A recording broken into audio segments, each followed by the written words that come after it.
As the 19th century dawned and the echoes of colonial wars faded, America embarked on a new journey, not of conquest, but of promise. It was about to become a sanctuary, a dream, a new beginning for millions around the globe. This era would profoundly shape the multi-ethnic identity of the United States as we know it today. In bustling European port cities, a palpable energy filled the air. Every day, thousands of families would gather, their hopes pinned on whispers and newspaper articles about the land of opportunity. These stories painted a picture of a place with endless fields, abundant work, and a future not defined by one's birthright. Imagine a ship leaving Liverpool Harbor, its decks teeming with nearly 2,000 souls bound for New York. The air would have been thick with a chorus of languages: English, Irish, German, Polish, Italian, all harmonized by a single, powerful hope, the chance to build a new life. Among them was a young Irish woman named Eleanor, just 24 years old. She was fleeing the devastation of repeated crop failures back home. Clutched in her hand was a torn piece of green cloth, a fragment of an Irish flag her father had sewn before he passed. It was a constant, tangible reminder of why she was making this perilous journey for her family, for a future they could finally call their own. As their ship sailed into New York Bay, a collective gasp would ripple through the crowd. Through the mist, the silhouette of the Statue of Liberty emerged. For these weary travelers, she was more than just a statue.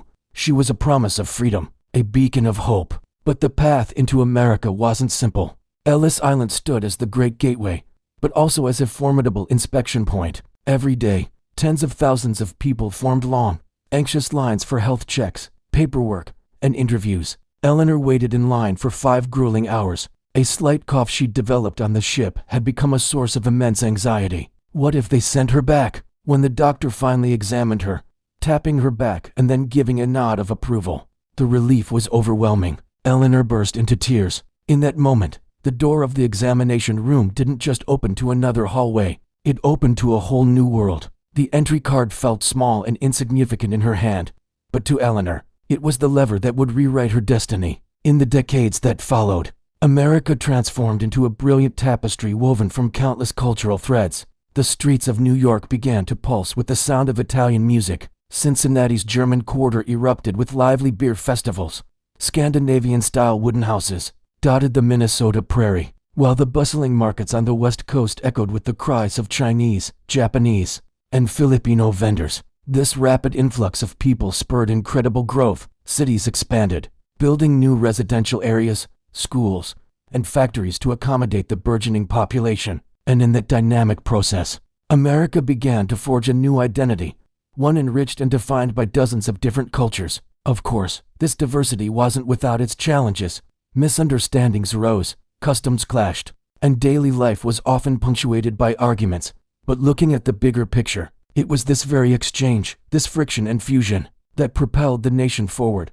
One of the defining moments of this cultural blend happened in Baltimore in 1886 during a street festival. An Italian-led band began playing Irish folk songs they had learned from their neighbors. Not far away, a group of German immigrants set up a stand selling traditional bread, but with a new twist. They used cornmeal bought from local farmers, an ingredient entirely foreign to their homeland. These small, spontaneous moments were happening all over the country. They were powerful milestones, showing people from different worlds naturally blending together, creating a unique cultural flavor that couldn't be found anywhere else. And it wasn't just Eleanor who started a new journey.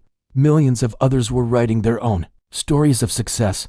The Rossi family opened a small pizza shop in Boston, which eventually grew into a chain of hundreds of restaurants. A young Japanese man named Hiroshi started a humble watch repair shop on the West Coast, which later became a renowned center for precision engineering. The Sanchez couple, who moved from Mexico to Texas, started with a small patch of land and, within a few decades, grew their cattle ranch into the largest in the region. Each of these entrepreneurial stories was a single brick, but together, they built the giant edifice we now call modern America. Of course, where there is great diversity, conflict is almost inevitable. Not everyone embraced the changes with open arms. Some feared the influx of newcomers, worried about losing their jobs or their traditional way of life. This resistance was a real and difficult part of the story. But what makes the American experiment so special is how each successive generation has managed to find a new equilibrium. After every argument, after every clash of cultures, society would adjust.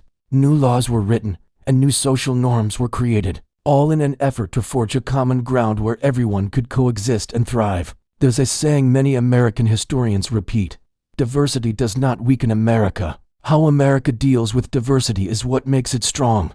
By the end of the 19th century, America had truly become the United States, not just on paper, but in every street, every shop, every meal, and on every face you met. It was a nation of nations. And what about Eleanor? After 10 years of hard work in a textile factory, she married and opened a small bakery in Boston. Every morning, her shop was a microcosm of the new America. She served customers from all walks of life: Italians, Germans, native-born Americans, Scandinavians. They all called her by name, in English, a language she had once struggled so hard to learn. One evening, as she was closing her shop, Eleanor looked up at the sky and a thought came to her. This is not just America, she reflected. This is the home that I built. Her story, like millions of others, is the story of America itself, a testament to resilience, hope, and the creation of a shared identity. Thank you so much for watching. If you enjoyed this journey into America's past, please like, subscribe, and join us for the next part of our series.